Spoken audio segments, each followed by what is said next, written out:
नमस्कार विद्यार्थी मित्रो, आज आपण बघणार आहोत चॅप्टर नंबर 1, 5 आणि 6 प्रॅक्टिस शॉर्ट आन्सर्स आणि लॉंग आन्सर्स.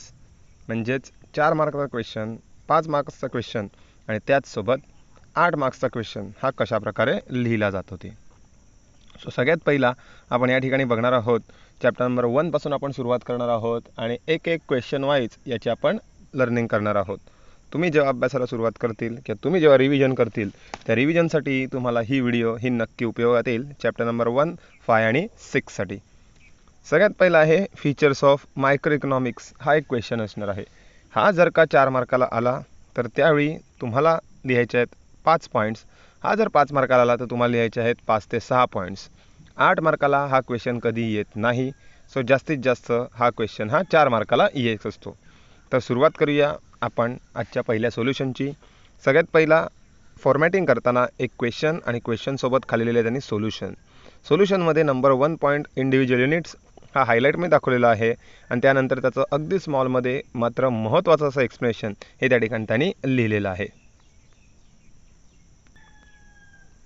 तर आपण बघूया की कशा प्रकारे त्यांनी हे एक्सप्लेनेशन हे केलेलं आहे ते. बघा, सगळ्यात पहिला पॉईंट इंडिव्हिज्युअल युनिट्स हा पॉईंट आहे. Microeconomics is a study that basically focus on behavior of individual units such as individual consumer and the producers. म्हणजेच पहिल्या पॉईंटला त्यांनी योग्य जेवढी गरज आहे तेवढंच एक्सप्लेनेशन हे त्या ठिकाणी लिहिलेलं आहे. पॉईंट नंबर 2ला त्यांनी लिहिलं आहे प्राईस थेरी. म्हणजेच मायक्रो इकॉनॉमिक्स कशा प्रकारे प्राईस थेरी वर्किंग करत असते.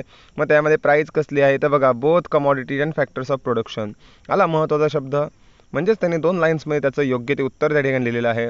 तुम्ही ह्या ज्या वेळेला लाईन्स या तुमच्या बुकमध्ये लिहिणार किंवा तुम्ही त्याचं लर्निंग हे समजून घेणार त्यावेळेला तुमच्या रायटिंगमध्ये ऑटोमॅटिकली 3 ते 4 लाईन्सचं आन्सर होत असते आणि ते आन्सर तुमचं परफेक्ट असेल तर त्याचा तुम्हाला पूर्ण 1 मार्क हा मिळू शकतो. तिसरी आहे स्लायसिंग मेथड, जिकडे आपण micro economic analysis of the slicing method. Under this method, the entire economy is divided into smaller units and then each unit is analyzed individually in detail. Okay, म्हणजेच त्यांनी कशा प्रकारे इंडिव्हिज्युअली हा डिटेलमध्ये working केला जातो हा प्रकार सांगितलेला आहे. त्यानंतर पार्शियल इक्विलिब्रियम. इक्विलिब्रियममध्ये एक महत्त्वाची लाईन एक्सप्लेनेशनला गरजेची असते, ती म्हणजेच अदर थिंग बिंग कॉन्स्टंट. हा एक सगळ्यात पहिला पार्ट आहे. Micro economy uses the partial equilibrium, म्हणजे हा पॉईंट सुरुवातीला इकडे दिलेला आहे. त्यानंतर पुढचा आहे microscopic approach. Just a microscope enabled to see the larger view of small thing. Microeconomics shows the magnified view of the individual unit. It analyzes the small units in detail. It examines how these individual units perform economic activity and reach the equilibrium. बघा, इथे त्यांनी खूप छान प्रकारे language वापरलेला आहे. Sir, आम्ही अशा प्रकारे परफेक्ट लँग्वेज वापरू शकतो का? त्यासाठी तुम्हाला प्रॅक्टिसची गरज असणार आहे. एक विद्यार्थी मित्र लक्षात ठेवा की तुम्ही जर प्रॅक्टिस केली तर या छोट्या एक्झाम असो किंवा तुमच्या प्रॅक्टिस एक्झाम असो त्यावेळेला तुम्ही त्या योग्य प्रकारे लिहू शकतात. आणि जर प्रॅक्टिस एक्झामला लिहिलं तर ऑब्वियसली तुम्हाला HSCची जी फायनल एक्झाम आहे त्या एक्झामच्या वेळेला खूप खूप जास्त महत्त्व येऊ शकतं. म्हणजेच आपण इकडे या ठिकाणी 5 पॉईंट्स हे पहिले क्लिअर केलेले आहेत. त्यानंतर marginalism principle, analysis of market, base of assumptions, हे सुद्धा वेगवेगळे पॉईंट्स आहेत. त्याचं एक्सप्लेनेशन तुम्हाला दिसते आहे. तुम्ही व्हिडिओ पॉज करून ते बघू शकतात. त्यानंतर त्याचं एक्सप्लेनेशनसुद्धा घेऊ शकतात. तुम्हाला 8 पैकी कोणतेही 4 किंवा 5 पॉईंट्स हे सिलेक्ट करायचे असतात या प्रकारच्या क्वेश्चनसाठी. जास्त वेळ न दवडता मी पुढच्या क्वेश्चनकडे जातो आहे. Importance of macro economics. या ठिकाणी मॅक्रो इकॉनॉमिक्सचे इम्पॉर्टन्स सांगितलेले आहेत. पुन्हा हे 7 इम्पॉर्टन्स आहेत. तुम्हाला कोणतेही 4 किंवा 5 पॉईंट्स करायचे आहेत. पॉईंट्स तर तुम्ही बुकमधून सुद्धा करतायत, बुकमध्ये एक्सप्लेनेशनसुद्धा आहे, पण ते लिहायचं कसं यासाठी ही व्हिडिओ मी तयार करत आहे. सो त्यामध्ये कशा प्रकारे बघा, इकडे स्टार्टिंगला इकडे एक साईडला लिहिलं आहे सोल्युशन नंतर त्याने थोडंफार लिहिलं आहे की ॲज फॉलोज इम्पॉर्टन्स. बघा, एक साईडला लेफ्ट साईडला नंबर 1 टाकलेला आहे फंक्शनिंग ऑफ द इकॉनॉमी. एकाखाली एक बघा 1 2 3 4 5 6 7. तुमचं एवढं परफेक्ट येणार नाही कारण की तुम्ही हँडरायटिंग आहेत, हे प्रिंटेड व्हर्जन आहे.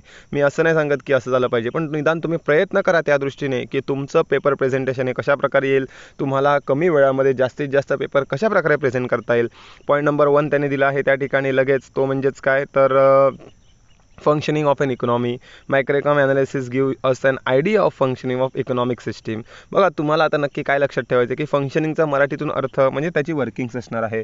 सो तुमची ग्रॅमॅटिकल लँग्वेज तुम्ही स्वतः सुधारायची आहे. जर तुम्हाला जास्तीत जास्त मार्क्स म्हणजे या पॉईंटला मला 1 मार्क द्यायचा आहे तर त्या ठिकाणी मला तेवढं एक्सप्लेनेशन दिसणं गरजेचं आहे. मी म्हणजे चेकरला एक्सप्लेनेशन दिसणं गरजेचं आहे आणि ते एक्सप्लेनेशन तुम्हाला लक्षात ठेवणं. बघा, कोणतीही गोष्ट A to Z तुम्ही पाठांतर करू शकत नाही, मात्र तुम्ही लक्षात जरूर ठेवू शकतात.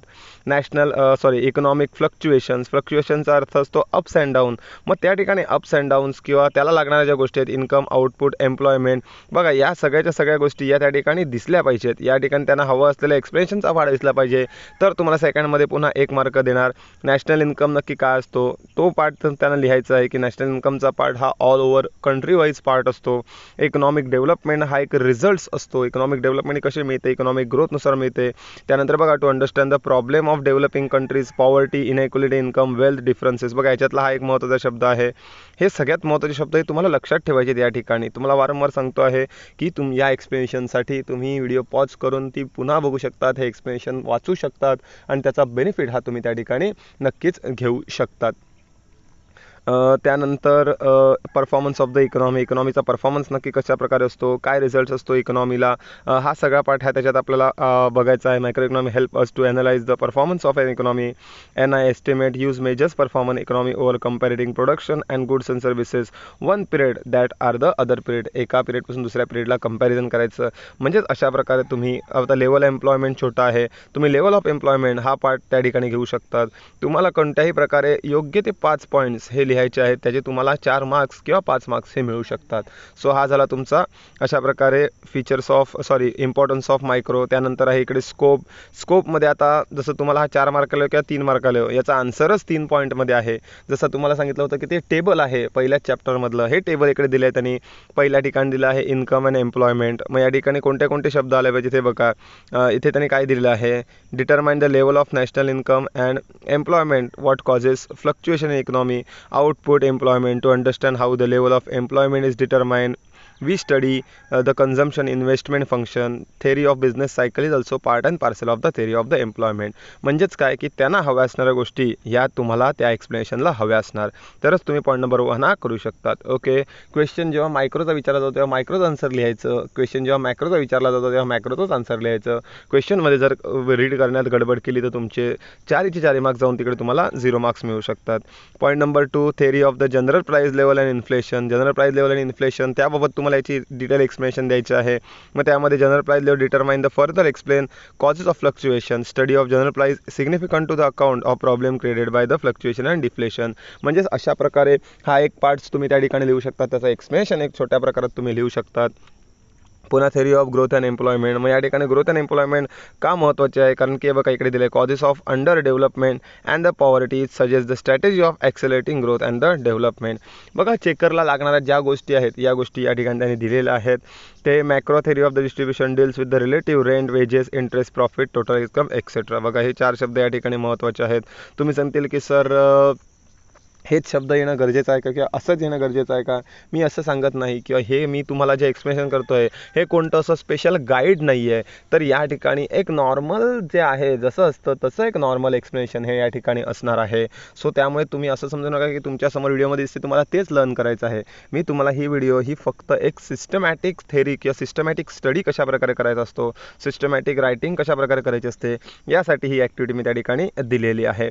त्यानंतर पुन्हा एक पुढचा पॉईंट या ठिकाणी importance of the micro economics. हा सुद्धा एक 4 किंवा 5 मार्काला जर तुम्हाला विचारलं त्याचं एक्सप्लेनेशन कशाप्रकारे लिहायचं असतं तर या ठिकाणी बघा त्याचं एक छोटंसं त्यांनी इंट्रोडक्शन दिलेलं आहे की micro economics is a branch of economic that analysis the economic behaviour of individual economic unit or the variable. तुम्ही या ठिकाणी इंट्रोडक्शनमध्ये एवढं न लिहिता micro economics is the individual study of the whole economy, it uses individual demand, individual supply, या गोष्टी तुम्ही त्या ठिकाणी एक्सप्लेन करू शकतात.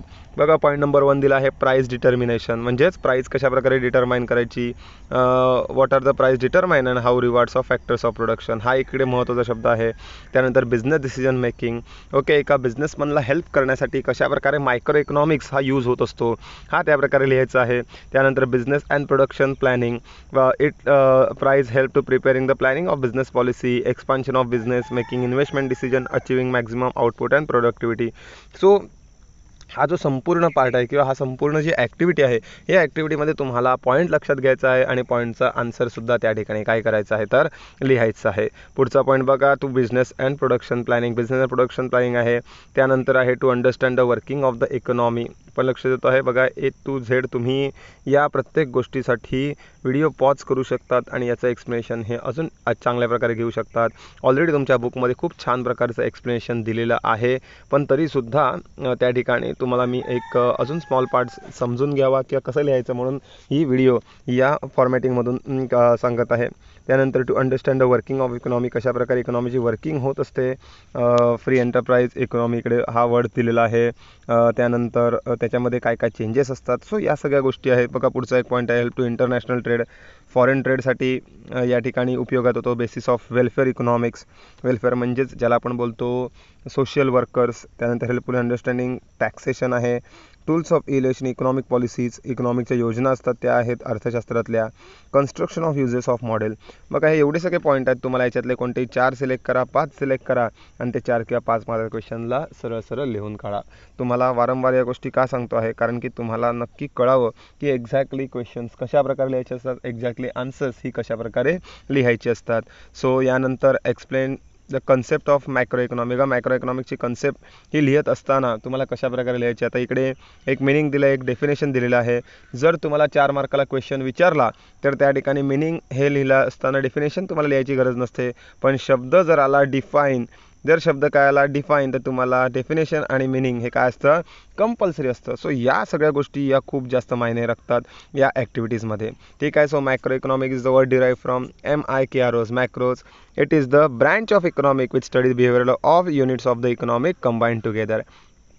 तुम्हाला माहीत असलेल्या कोणत्याही प्रकारचं मॅक्रो इकॉनॉमिकचं इंट्रोडक्शन हे तुम्ही त्या ठिकाणी काय करू शकतात, इझिली वर्किंग करू शकतात.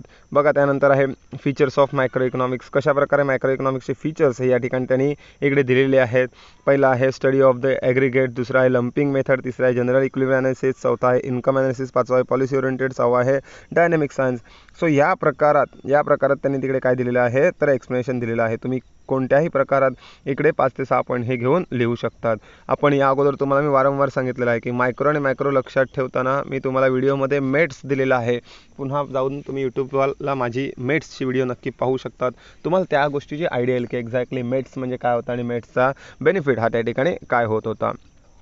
सो अशा प्रकारे चॅप्टर नंबर 1ची ही ॲक्टिव्हिटी आपण या ठिकाणी बघितलं आहे. लगेचच आपण 5 आणि 6 सुद्धा आपण त्या ठिकाणी बघणार आहोत.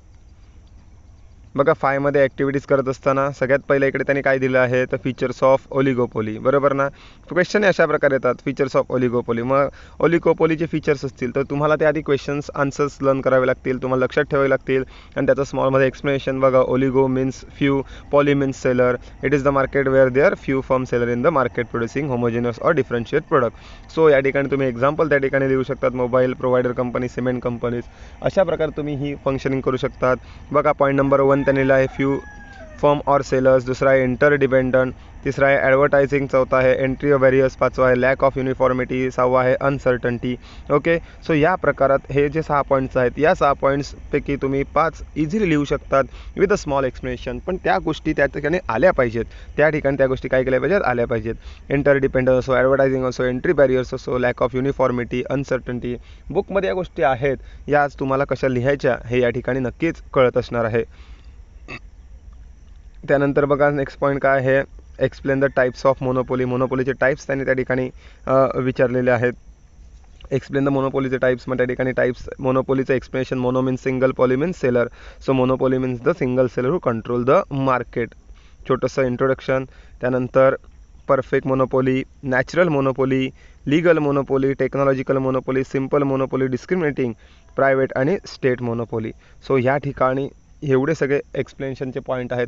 तुम्ही त्याचं एक्झाम्पल्स लक्षात ठेवू शकतात आणि इझिली तो पॉईंट एक्सप्लेन करू शकतात. आणि याचं एक्सप्लेनेशन पाहण्यासाठी पुन्हा एकदा सांगतो, तुम्ही जी व्हिडिओ आहे पॉज करून ही पुन्हा त्या ठिकाणी बघू शकतात. त्यानंतर पुन्हा जे तुमचे क्वेश्चन्स असतात हे कशाप्रकारे येत असतात. आपण शॉर्ट आन्सर आणि लॉंग आन्सरची प्रॅक्टिस करतो आहे, पण लक्षात येतो आहे ॲग्री डिसॲग्री तुम्हाला या अगोदर मी आयडिया दिले की कशाप्रकारे लिहायचं आहे. सो आपण शॉर्ट आन्सर आणि लॉंग आन्सर 4 आणि 5 किंवा 4 आणि 8 मार्काचे क्वेश्चन कशाप्रकारे लिहायचे हे आपण या ठिकाणी बघत आहोत. बघा इकडे मोनोपोलिस्टिक कॉम्पिटिशनचा प्रश्न विचारलेला आहे. Monopolistic competition realistic in nature आहे. Some features perfect and some features of monopoly get together. Define शब्द आला असेल तर तुम्ही डेफिनेशन, मगाशीच तुम्हाला बोललो की डेफिनेशन त्या ठिकाणी काय करायची आहे तर लिहायची असणार आहे. पण लक्षात येतो आहे डेफिनेशन विचारली नसेल तर तुम्ही 4 मार्काला आपण मगाशी लिहिला तसा पॉईंट त्या ठिकाणी काय करू शकतात, लिहू शकतात. सो हा एक सगळ्यात महत्त्वाचा पार्ट हा त्या ठिकाणी आपल्याला बघायचा आहे. बघा पॉईंट नंबर 1 दिला आहे fairly large number of seller, दुसरा आहे fairly large number of buyers. Product differentiation, sir product डिफरन्शिएशनचं एवढं मोठं एक्सप्लेनेशन आम्ही कशा प्रकारे करू, तुम्ही त्याच्यातला सगळ्यात महत्त्वाचा पार्ट हा घेऊ शकतात, तो म्हणजेच प्रोडक्ट. मी तुम्हाला ॲक्च्युअली सुद्धा करून दिला आहे. It is the main features of monopolistic competition. There are firms producing a particular product, but product each firm is some way differentiate from product each every other in the market, so it is called as product differentiation. बघा इथपर्यंत तुम्ही त्या ठिकाणी लिहिलं, त्यानंतर example लिहिले mobile phone, handset, cold drinks त्या ठिकाणी. सो हा एक पार्ट वर्किंग होऊ शकतो. किंवा सर तो वाटलं की सर 7 पॉईंट आहेत, हा पॉईंट नाही लिहिला तर चालेल का, तर काही हरकत नाही, तुम्ही इतर 5 पॉईंट त्या ठिकाणी लिहा, नो प्रॉब्लेम. त्या ठिकाणी तुम्हाला हवे फक्त योग्य पाहिजेत मार्क्स तुम्हाला मिळू शकतात. त्यानंतर फ्री एंट्री आणि एक्झिट. एंट्री आणि एक्झिट ही कोणत्याही बिझनेसमध्ये येऊ शकतो, जाऊ शकतो. सेलिंग कॉस्ट एक कन्सेप्ट आहे, ज्या प्रकारे cost incurred by the firm created more demand its product increase the volume of the sales. मध्ये यामध्ये एक्झाम्पल बघा काय काय आहेत. Broadcast, hoarding, exhibition, window display, free samples, ज्याला आपण बोलतो की पॅम्पलेट्स वगैरे वाटणं, हे सेलिंग कॉस्टमध्ये येतात. क्लोथ सबस्टिट्यूटमध्ये एक्झाम्पलच लक्षात ठेवा. त्या प्रकारे सोप किंवा टूथपेस्ट आपण घेऊ शकतो, पेप्सोडेंट, कोलगेट, ही एक्झाम्पल्स ही त्या ठिकाणी मी तुम्हाला दिलेली आहेत. तुम्ही जर व्हिडिओ बघितली नसेल तर यूट्यूबला जाऊन ती व्हिडिओ बघा, त्या ठिकाणी त्याचा फायदा हा तुम्हाला नक्कीच होऊ शकतो. त्यानंतर क्लोथ सबस्टिट्यूट आणि शेवटला आहे concept of the group. So हा एक पार्ट आहे group of the concept. So 7 पॉईंटपैकी कोणतेही तुम्ही या ठिकाणी 4 ते 5 पॉईंट हे सहज तुम्ही लिहू शकतात. पुढचा पॉईंट आहे meant by perfect competition. Meant by perfect competition म्हणजेच परफेक्ट कॉम्पिटिशनचे या ठिकाणी काय दिलेले आहेत, फीचर्स विचारलेले आहेत. सो तुम्हाला परफेक्ट कॉम्पिटिशनचं छोटंसं स्मॉलमध्ये एक्सप्लेनेशन लिहू शकतात की there are large number of buyers and seller selling the homogeneous product. Okay. त्यानंतर बघा पॉईंट नंबर 1 कशा प्रकारे दिलेला आहे. लार्ज नंबर ऑफ बायर्स, पुढचा आहे large number of sellers, firms. त्यानंतर homogeneous product, perfect knowledge, perfect mobility factors of production, absence of transport cost, हे सगळे पॉईंट्स बुकमध्ये आहेत. पुन्हा वारंवार तुम्हाला सांगतो आहे की 6पैकी कोणतेही 5 तुम्ही या ठिकाणी लिहू शकतात आणि चांगल्या प्रकारे त्याचं एक्सप्लेनेशन हे वर्किंग करू शकतात. सो हा पार्ट होता चॅप्टर नंबर 5चा. लगेच चॅप्टर नंबर 6सुद्धा आपण या ठिकाणी चॅप्टर नंबर 6चा विचार केला तर चॅप्टर नंबर 6मध्ये फक्त 2च असे क्वेश्चन आहेत जे थेरिटिकल पार्टमध्ये आहेत. सो तुमच्यासाठी ही एक चांगली गोष्ट असणार आहे की कशा प्रकारे त्याचे वर्किंग्स हे तुम्ही करू शकतात. सगळ्यात पहिला त्याने इकडे दिलेलं आहे फीचर्स ऑफ इंडेक्स नंबर. अगदी 3 ते 4 फीचर्स आहेत. Major, changes, quantitative expression, averages. Okay, हे जे 3 फीचर्स दिले आहेत. सिग्निफिकन्स ऑफ इंडेक्स नंबर हा एक पॉईंट आहे. So significance of index number, बाकी सगळ्या गोष्टी या सम्समध्ये आहेत. ओके, मॅथ्समध्ये आहेत. सो आपण फक्त लॉंग आन्सर आणि शॉर्ट आन्सर या ठिकाणी प्रॅक्टिस करतो या व्हिडिओमध्ये. बघा एक significance of the index number. मग सिग्निफिकन्स ऑफ इंडेक्स नंबर सगळ्यात पहिला पॉईंट दिला आहे framing the suitable policies suitable ज्या फ्रेम करायच्या, तयार करायच्या. ट्रेंड्स अँड टेंडन्सीज, ट्रेंड्स म्हणजे फॅशन आपण ज्याला बोलतो. Forecasting the future economic activity, future related activity कशा प्रकारे होतील, एक्झाम्पलसुद्धा दिलेलं आहे त्या ठिकाणी. Best available पर्टेटिंग the imports and export या ठिकाणी असणार आहे. मेजरमेंट ऑफ इन्फ्लेशन, जी महागाई आहे ही महागाई कशा प्रकारे एक्सप्लेन करायची किंवा ही महागाई कशा प्रकारे वर्क करायची, हा एक पार्ट त्या ठिकाणी दिलेला आहे. Useful to the government of the financial real term, गव्हर्नमेंटसाठी खूप जास्त महत्त्व हे या इंडेक्स नंबरचं असतं. सो इम्पॉर्टन्स म्हणजे सिग्निफिकन्स, या ठिकाणी काय विचारलं आहे, सिग्निफिकन्स आणि इम्पॉर्टन्स. गव्हर्नमेंटसाठी इंडेक्स नंबर काय यूज होतो, तर अगदी फक्त 5च पॉईंट दिले आहेत. तुम्ही हे तेवढे जरी केले तरी इझिली तुम्हाला त्या ठिकाणी मार्क्स हे मिळू शकतात. त्यानंतर याच्यातला हा एक शेवटचा पॉईंट आहे तो म्हणजे steps involve in construction of index number. म्हणजेच कन्स्ट्रक्शन इंडेक्स नंबरचे जे कन्स्ट्रक्शन आहे त्याच्यात स्टेप्स कोणत्या कोणत्या आहेत. सगळ्यात पहिला या अशा कन्सेप्ट आहेत ज्या ठिकाणी तुम्हाला कोणत्याही प्रकारचं सिलेक्शन हे करता म्हणजे हे चेंज करता येणार नाही. आपण त्याला काय बोलतो, सिक्वेन्स चेंज करता येणार नाही. आणि हा एक असा पॉईंट आहे ज्यात मी तुम्हाला सांगू शकत नाही की याच्यात फक्त 5च पॉईंट लिहा. पॉईंट लक्ष देत आहे. यात तुम्हाला हा जर क्वेश्चन आला तर यात 7च्या 7 पॉईंट या लिहावे लागतात. हवं तर तुम्ही एक्सप्लेनेशन कमी जास्त करू शकतात, कारण 7पैकी एकही पॉईंट तुम्ही मागे पुढे आणि गाळू शकत नाही, कारण की या स्टेप्स आहेत, या पायऱ्या आहेत. पहिली स्टेप ही इंडेक्स नंबरचा पर्पज असतो. दुसरा सिलेक्शन बेस ईयर करावं लागतं. तिसरा आहे सिलेक्शन ऑफ आयटम्स. चौथा आहे सिलेक्शन ऑफ प्राइस कोटेशन. पाचवा आहे choice of the suitable average. सहावा आहे असाइनिंग द प्रॉपर वेट्स. आणि सातवा आहे selection of an appropriate formula. So अशा प्रकारे ह्या 7 स्टेप एकाखाली एक या आपल्याला लिहायच्या असतात. आणि त्या 7 स्टेपमधला एकही स्टेप जर तुमची कमी असेल तर त्या ठिकाणी तुमचा मार्क्स हा कट केला जाऊ शकतो. का कट केला जाऊ शकतो? कारण की एक स्टेप गाळली तर इंडेक्स नंबर हा प्रॅक्टिकल पार्ट आहे, त्यामुळे हा तुमचा येऊ शकत नाही. सो एक सगळ्यात महत्त्वाची गोष्ट या सिग्निफिकन्स ऑफ इंडेक्स नंबरसाठी लक्षात ठेवायची की भले तुम्ही एक्सप्लेनेशन छोटं लिहा, त्या ठिकाणी एक्सप्लेनेशन कमी करा. जसं सिलेक्शन ऑफ आयटम्स आहे तर मग या ठिकाणी तुम्ही 2 ते 3 लाईनचं एक्सप्लेनेशन या ठिकाणी लिहू शकतात. It necessary select the sample of the number of item include the construction of particular index number in the construction price index number it is impossible to each and every commodity. Selection of price कोटेशनमध्ये तुम्ही price quotation कशा प्रकारे select होत असतं, त्याच्यातली price of selected commodity may vary place to place or shop to shop in the same market. Therefore, it is desirable that price quotation should be obtained from the unbiased price reporting agency. So हा एक part त्या ठिकाणी working होऊ शकतो. त्यानंतर choice of suitable एव्हरेजेसचा आहे. Assign the proper वेट्समध्ये इकडे बघा त्यांनी एक्झाम्पल्स दिलेले आहेत. Value of weights P into Q. त्यानंतर व्हॅल्यू ऑफ क्वांटिटी वेट्स आहे क्यू, त्याची प्राईज असते. सो हा एक पार्ट. आणि सिलेक्शन ऑफ ॲप्रोप्रिएट इयर. म्हणजेच याच्यातले तुम्हाला 7च्या 7 पॉईंट कंपल्सरी लिहावे लागतील म्हणजे लागतीलच. क्लिअर? ठीक आहे. सो अशा प्रकारे ही वर्किंग या ठिकाणी होत असते. सो आपण या छोट्याशा व्हिडिओमध्ये आणि महत्त्वाच्या व्हिडिओमध्ये चॅप्टर नंबर 1, चॅप्टर नंबर 5 आणि चॅप्टर नंबर 6ची लॉंग आणि शॉर्ट आन्सर म्हणजेच 5, 8 आणि 4 मार्काला काय काय येईल या ठिकाणी बघितलेलं आहे. तुम्ही हा व्हिडिओ बघा, प्रॅक्टिससाठी पुन्हा एकदा बघा, जेणेकरून तुम्हाला हा क्वेश्चन्स किंवा हे प्रॉपर आन्सर्स कशा प्रकारे लिहायची हे तुम्हाला त्या ठिकाणी कळणार आहे. Thank you students.